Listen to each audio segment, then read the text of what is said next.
So my name is Vijay Girumal. I'm the CEO of Car in General. So when I joined the company as CEO I was actually MD at the time in 1996, we took the decision to exit all the existing businesses. So we were in retreading, we were in gumboot manufacturing, we were in tire molding, all sorts of things. We manufactured automotive parts. So between 1996 and 2000, we sold all those businesses and really ended up with very few businesses actually. Because Kenya liberalized, so we then became subject to Chinese competition. We were manufacturing in very inefficient manufacturing plants, very old manufacturing plants. There was no way we could compete. We saw that, and we could see that in the results of the business. Volumes were dropping, competition was penetrating, and as a result of that, we didn't really have an option. More than foresight, it was more than not having an option. But what was very fortunate was we were able to find some really great businesses to move into. So in 2003, we found the two-wheeler business and decided to shift the boda boda business. So we pioneered the boda boda industry. 2004, we looked at the three-wheelers, tried to pioneer the three-wheeler industry. And then 2006, we aligned with Cummins. We expected growth in the economies. We thought if the economy grows, generator sales must also grow. And then in 2014, we went into other equipment, Doosan, Toyota, Kubota, which you see behind me. 2017, we went into financial services relating to our products. And we also signed a joint venture with Cummins in 2017. And we've also got a real estate base. We've just opened a mall on Nairobi Mega on Uhuru Highway, and we're looking to expand in that space a little bit. So I think we've got good diversity right now. And hopefully that diversity will lead to sustainability and over a period of time. But we do need help from the economies. The economies need to keep growing. If they don't keep growing, we have a problem. If they do keep growing, we have a big opportunity ahead of us.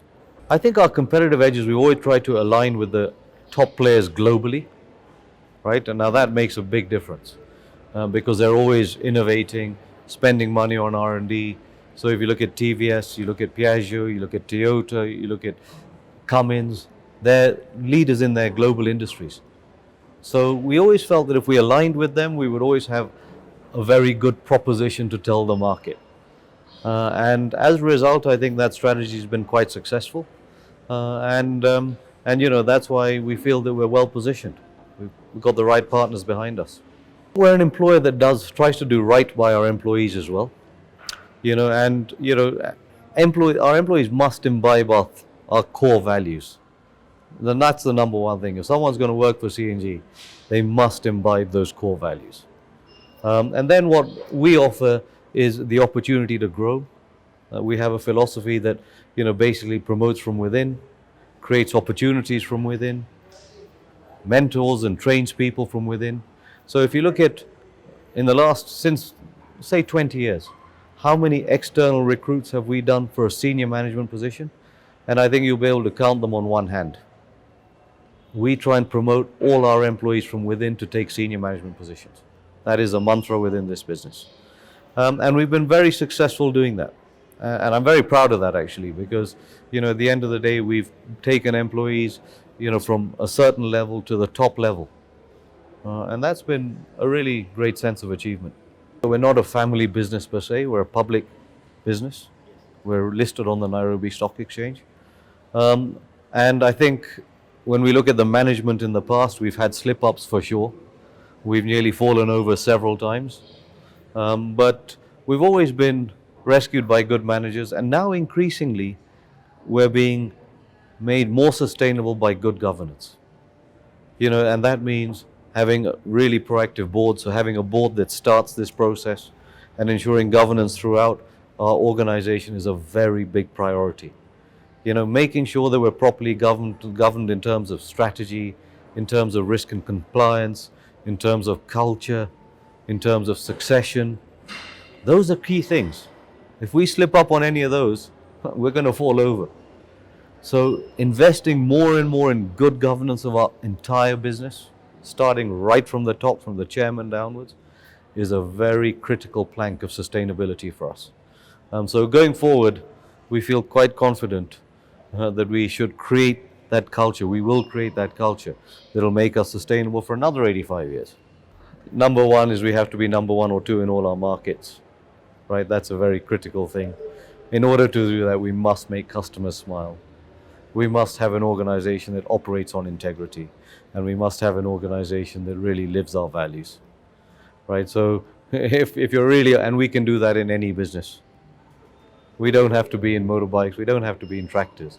But so long as we can fill that core criteria, we think we'll be successful, which is why our business will change in line with that core criteria. I think there are great opportunities in the business. I think the ones who adapt quickly will do really well.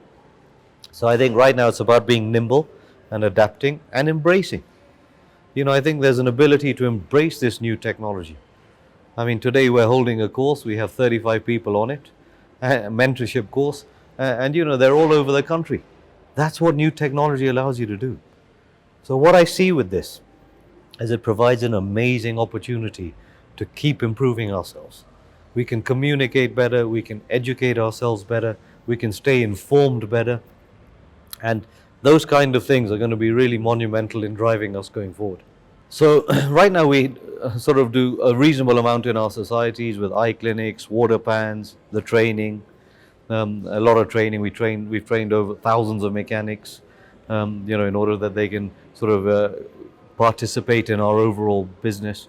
But there's no question we have to increase the strength of our social engine, right? We need to be ingrained in our societies much more. You can only do that with profits. We have to make money in order to do that. But I think that's going to be the next big focus for us. How do we strengthen this engine so that we really are part of the lives of everyone who operates within our ecosystem? And it's a big ecosystem. It's one that looks after millions of people. And I think that's going to be really what is going to be the big challenge for us this year. How do we get, again, clearer strategy? How do we have a clearer strategy to do that? So that we're in that life every day, in one way or another, and in a good way. Well, the whole thing is a challenge, really. You have to keep doing these things really well. That means you have to have a process. You have to have a discipline. Can you have that?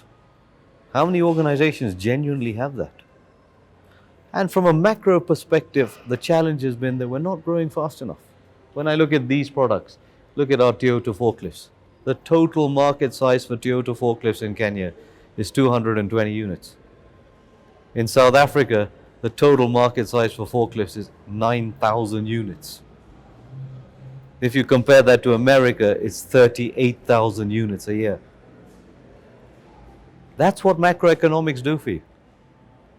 We have to have big enough markets beyond the mass market. And that's why what I was talking about earlier, focusing as a country on our comparative advantages, is really critical. So one is the internal challenge. Can we be as disciplined as we need to be? But ultimately, the external challenge is can we create a market that's buoyant enough to support not just our business, but every business? And if every business is supported, it's a symbiotic relationship. Every business does well. So we have to increase the GDP per capita. The US is $30,000. Kenya's over $1,000. We need to get to $8,000, $10,000 as a short-term goal. And if we can achieve that, everyone's going to be prosperous. It'll be shared prosperity. I'd like to see us, one, dominate all our businesses, whatever they might be. Right now it's in our automotive and equipment distribution business. I'd like to see us dominate the financial services business that we operate with these businesses. Again, it's very high impact. The more we can do for our people in our ecosystem, the better we're going to be, the stronger we're going to be as an organization. I'd like to see us creating an organization that's as disciplined as I've just discussed. Then it doesn't matter where we go, which business we're in, we're going to be successful. There's some great examples in other parts of the world of businesses that just keep changing, but are able to do everything just as well. Even in Kenya, we have the same. You look at Safco, it keeps developing. You look at Equity, it keeps developing. It keeps transforming itself. So it's the discipline in the process. So it's not important which business we're in. I think in the next few years, our businesses are going to be these businesses, our financial services businesses. These will go green. So it'll be part of the green revolution, right? We'll be part of the green revolution. But when I look at 30 years from now, we need to just be creating a disciplined business that's clear on strategy and can execute on strategy, and hopefully supported by a government that's promoting the macroeconomics of the country.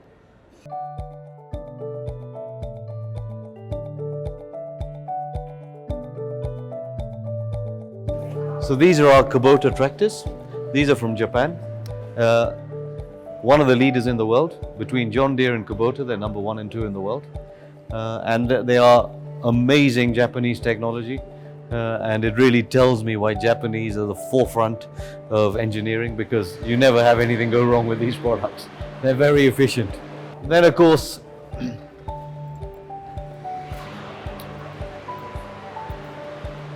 we have here our Toyota forklifts, and these forklifts again are from Japan, and again, really proprietary technology. The Toyota brand globally has a market share of 20%, which is a very significant market share when you talk about the equipment business. The aspiration is to control 30% of the market. But again, it's the technology, the innovation that really goes into these products, the engineering that make them so good. I mean, again, you never have a problem with a brand like this. It's such a great brand. Then if I move on to our other equipment products, again, so we have Cummins, and as I've said, we have a joint venture with Cummins that we signed in 2017. Again, a global leader in the products. When you look at Cummins and Caterpillar, they dominate the equipment business, they dominate the engine business, and again, it's the technology that drives it. Amazing technology, that really propels it to leadership. Ingersoll Rand, another industry with proprietary technology, and again, that determines why they're number 1 in the markets in which they play. So, so we're very fortunate. And what this speaks to is, to be number 1 or number 2, you have to produce the right quality, with the right technology, with the right efficiency, so that our value proposition, quality to price, justifies acquisition. And I think that's really important, and that's what these products do. So just moving on, we have here our Briggs & Stratton range, which is our lawn and garden equipment, our small generators, our water pumps. And Briggs & Stratton, again, is the leading small engine manufacturer globally. They make 14 million engines a year, and petrol engines. I'm talking about petrol engines here, small petrol engines. And that's why they dominate this segment, this small engine segment. Again, technology is the key driver.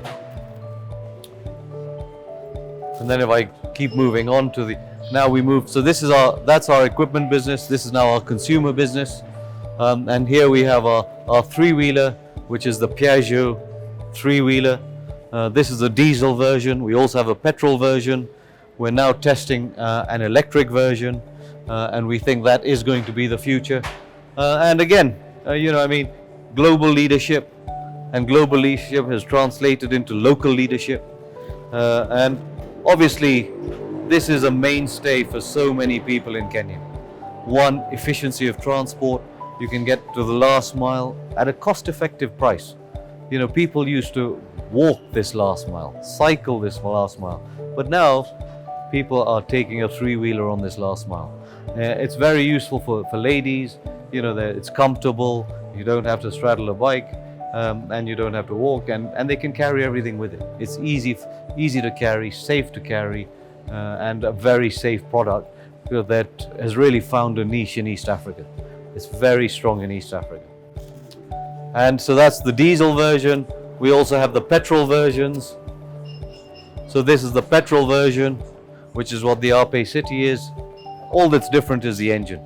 And as I say, we're now launching and testing the electric version, which we think over a period of time will transform this industry.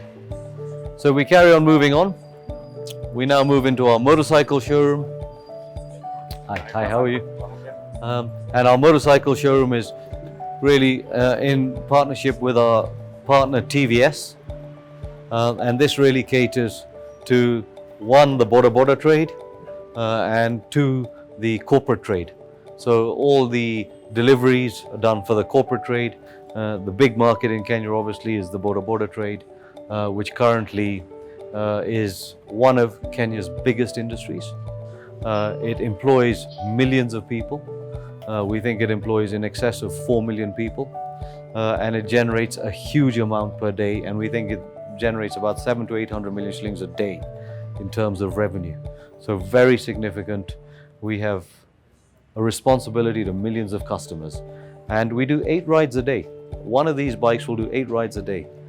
Now if you multiply by that by our population and multiply by that by the number of rides done per day, you see the economic impact of a motorcycle in Kenya and a boda in Kenya. What does it do for efficiency, getting goods to market, getting people to destinations? At what price? Very low price. So it's a major efficiency driver in Kenya's economy today. So we're very proud to be associated with TVS. We have a great model lineup. I think probably one of the best, if not the best. And again, it's about it allows us to dominate the markets that we're in. We have to be doing the volumes in order to justify going into manufacturing, which is a key driver and key ambition for this industry. And so these are our full range of bikes. We have about 8 different models, from the 150cc down to the 100cc, to the scooters, and to the high-end Apache bike, which is really what caters to the riding enthusiasts who want to ride something that's pretty quick, technologically advanced, but doesn't break the pocket. So this is good value for money. All of this is good value for money, great value proposition. And those are our focal areas. We also have financing that goes with it. We have an association with WATU. We have an association with Mogo. So again, we're trying to promote and encourage ownership. We ourselves are shareholders in WATU, and that again has a very meaningful impact on very many lives. And right now it's about taking this huge impact business and building a stronger social engine. So that social engine helps drive the business. And really, the reality is that it's a very important plank in terms of doing good for people and benefiting society. So I think that is the key alignment of the business. And as I say, we're supported by a really great team of employees. We can see everyone working, we can see everyone at the office. And one thing I will say is that I think the quality of our people is something that always impresses me. And one thing that's happened during this COVID is I've seen really young people stepping up to the plate, doing a tremendous job, and doing it independently, doing it genuinely independently. And I think that has been the biggest learning I've had during this COVID period. How young, dedicated, intelligent Kenyan people, Ugandan people, Tanzanian people can really step up to the plate with the right environment, run their own show, operate a really successful business in a very difficult time, remain very positive, and remain very positive in delivering to our customers. And it's been the big learning for me, more than anything else actually. That's been the really big learning for me during this pandemic. That people really have capability to step up, and that if we give them the opportunity, they will step up. So I think it's a question of getting ourselves out of the way so that people are given that opportunity. And I think that's the challenge for leadership everywhere. How do you create the next line of leadership? How do you create succession? How do you create an equal opportunity for everyone, irrespective of gender, irrespective of tribe, irrespective of anything? Because I've seen that we're all the same and we're all capable of delivering. And as we move forward, we just need to allow more and more people to have that opportunity to deliver. And that's it.